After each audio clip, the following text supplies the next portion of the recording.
In this video, we're going to take a look at #1 recruit in the 2024-25 class, which of course is Sarah Strong. Let's start by looking back at the disappointment UConn suffered when the Huskies went down to Iowa in the Final Four, which was made worse by the painful ending down by 1 with less than 10 seconds left. Paige Bueckers did not even get a shot attempt off due to a moving screen foul call. UConn fans were cheated of the chance to see if Bueckers would have made or missed the final shot. But as the saying goes, it gets the darkest before the dawn, and the next day the light shined brightly on UConn as the top recruit in the 2024 class opened her jacket and revealed a UConn t-shirt underneath. So soon after the devastation of the UConn loss to Iowa, fans had excitement as they feel they have the final missing piece that Paige Bueckers needs to get her elusive championship and the 12th championship for UConn. Now, the recruiting of Strong was obviously intense where speculation reigned. The speculation was that South Carolina might have the inside track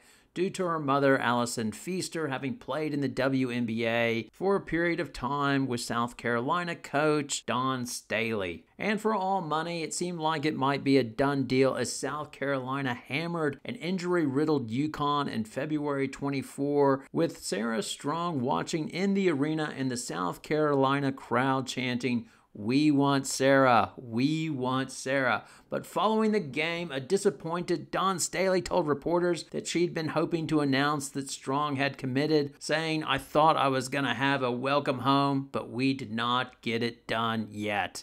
And then soon it was down to 3, Duke, UNC, and UConn. The choice was stay local or go to UConn. And obviously UConn won out, with Strong saying, "It's been a dream of mine ever since I was a kid," Strong said. "I just like the program and also seeing who Gino has sent to the WNBA. They're all great players, so why not just go where they went to college?" In a lot of ways, Strong choosing UConn is not surprising, as her skill set of versatile forward fits perfectly into what the program does. Gino said this on the statement they released after signing Strong, saying, "I think the best players are the ones that go, 'Coach, I can fill any position you want me to play. Just put me in that spot, put me on the court, and I'll figure it out.' And she's that kind of kid. I can put her anywhere."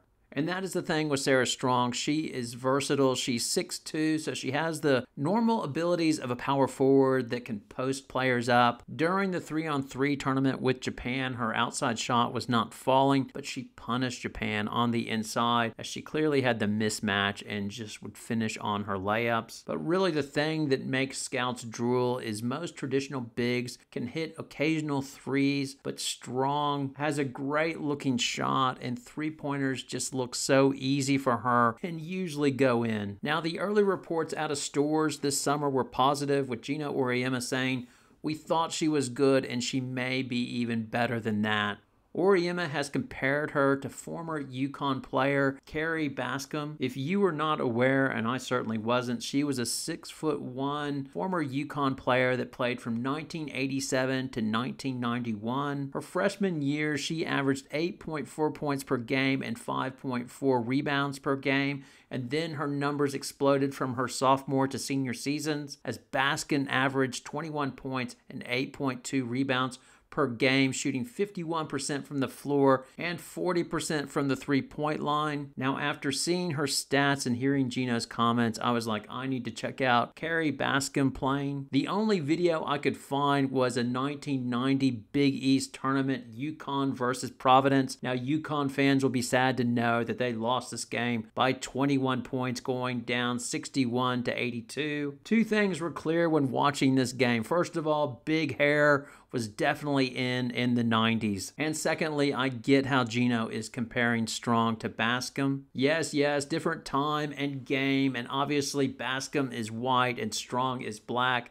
but if you watch the plays where she punishes Providence on the inside as well, she's more than willing to let the ball fly from outside. And so I get it. I get the comp as well. I wouldn't be surprised if their numbers are very similar, and that includes how her numbers might grow over the course of her career, as I could see Strong over her freshman year having solid but not spectacular numbers, much like Bascom, because if everything goes to plan for UConn, and that means no injuries, fingers crossed, the majority of the shots will go to Paige Bueckers, Fudd, Chin, KK Arnold, and Ashlyn Shade. Strong is obviously not in the same situation that Juju Watkins was at Southern Cal, or Hannah Hidalgo was at Notre Dame, where they were just given the keys to the team, which was basically letting them have the ball in their hands at all times. No, Strong is not in that position. Obviously at UConn, what the UConn hope is for Strong is that she is that impactful piece and strong player that adds to the collective that allows Paige Bueckers and UConn to dominate. And then when Bueckers leaves, you have a star in waiting that will become more dominant over time. KK Arnold did an interview with Strong in the offseason. It is pretty clear she is a very shy kid. Her high school coach confirmed this, outlining she's not an extroverted person, but once she gets comfortable, then that comes out. So for Sarah Strong in the 2024-25 season,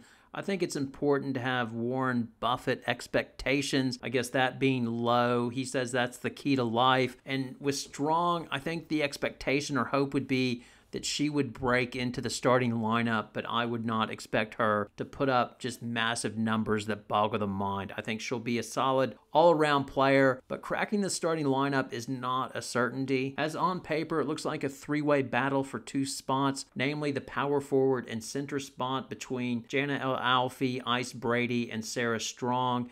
I think UConn would love to have El-Alfi claim the center spot to give them more height and a rim defender on defense. And if that happens, that leaves Ice Brady and Strong to battle it out for the power forward spot. Ice Brady's redshirt freshman year was very up and down. The down moments included at times she struggled at the basket, and at times could just be really jittery and not good, frankly. What sticks out to me is the Texas game and when UConn played Syracuse in the tournament, but then she had her up moment. So in the Big East tournament, she was good when she had to play a lot of minutes as Aaliyah Edwards was out with a broken nose, and then she hit some big shots versus Southern Cal in the Elite Eight game in the tournament. So I think that's pretty much an even money battle for the power forward position, and not to forget that you have some wild cards in terms of Patterson returning from her patella tendonitis surgery. But overall, you would expect that Sarah Strong gets significant minutes as part of the three-person rotation for this center and power forward spot. But I would think the most exciting thing for UConn fans is that it's just so clear that she's a good fit for the program, her skill set, and the upside for her is just big over her sophomore, junior, and senior years. As both Strong and her high school coach talk about this, that she's just only scratched the surface of her talent. Her high school coach says once she gets in with a strength and conditioning program at the college level, she's just going to even get physically better and just dominate more. College, my defense on quick guards,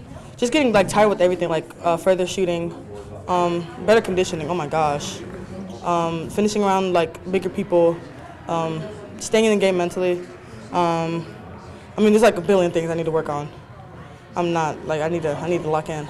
She has not hit her ceiling. A lot of top-ranked players have hit, close to their ceiling, even come out of high school. Sarah has not. From physicality, when she gets to a Power 5 program with a full-time training staff, dietitian, all those bells and whistles that she can get access to, I'm telling you, I believe she can be the best women's basketball player, even better than Candace Parker. So now it's over to you. What do you think Sarah Strong's freshman year is going to be? Do you see her being in the starting five and putting up dominant numbers? And is she the final piece UConn needs to win the championship? Maybe down by 1 with 10 seconds left, Paige Bueckers runs pick and roll and pops it back to Sarah, who drains the three-pointer to win the championship. All right, now over to you. Your thoughts, comment, and poison. It's all welcome. Thanks a lot for watching. Have a good night.